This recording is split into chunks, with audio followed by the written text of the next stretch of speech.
Hi everyone. మన మహిళల్లో ప్రతి 8 మందిలో ఒక్కరికి ఈ క్యాన్సర్ వచ్చే రిస్క్ ఉంది. అండ్ ప్రతి 4 నిమిషాల్లో ఒక్కరికి ఈ క్యాన్సర్ కింద నిర్ధారిస్తున్నారు.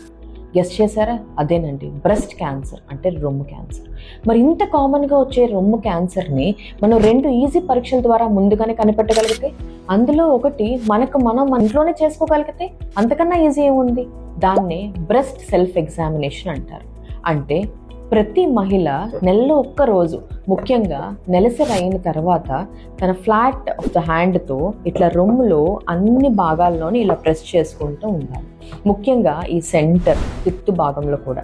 అలా చూసేటప్పుడు ఎక్కడైనా చిన్న గడ్డలాగా కండలాగా ఏమైనా తగులుతున్నా, లేదా 2 రొమ్ముల సైజులో కానీ ఆకారంలోని తేడా గమనిస్తున్నా, లేదా ఈ తిత్తు భాగం లోపలికి ఏమైనా జరిగినట్టు ఏమైనా అనిపించినా, తిత్తు నుంచి ఏమైనా పచ్చగా కానీ ఎర్రగా అయినా కారుతున్నా, అలా ఏ చిన్న మార్పు కానీ గమనిస్తే మాత్రం వెంటనే దీనికి సంబంధించిన డాక్టర్ గారికి చూపించుకుంటారు.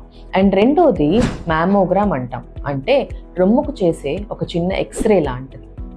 ఇప్పుడు ఎలా అయితే వయసు పెరిగినాక షుగరు బీపీకి చూపించుకుంటామో, అలాగే ప్రతి మహిళ 40 ఏళ్ళ తర్వాత సంవత్సరానికి ఒక్కసారైనా ఈ ఎక్స్రే చేయించుకోవడం వల్ల ఏ చిన్న తేడా అయినా ముందుగానే కనిపెట్టవచ్చు.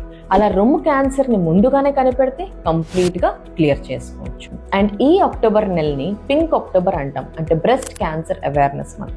సో ఈ బ్రెస్ట్ అవేర్నెస్ని మన మహిళలందరం సాటి మహిళలతో షేర్ చేసుకొని రొమ్ము క్యాన్సర్ని ముందుగానే కనిపెట్టుకొని దాన్ని కంప్లీట్గా నివారించుకోవచ్చు.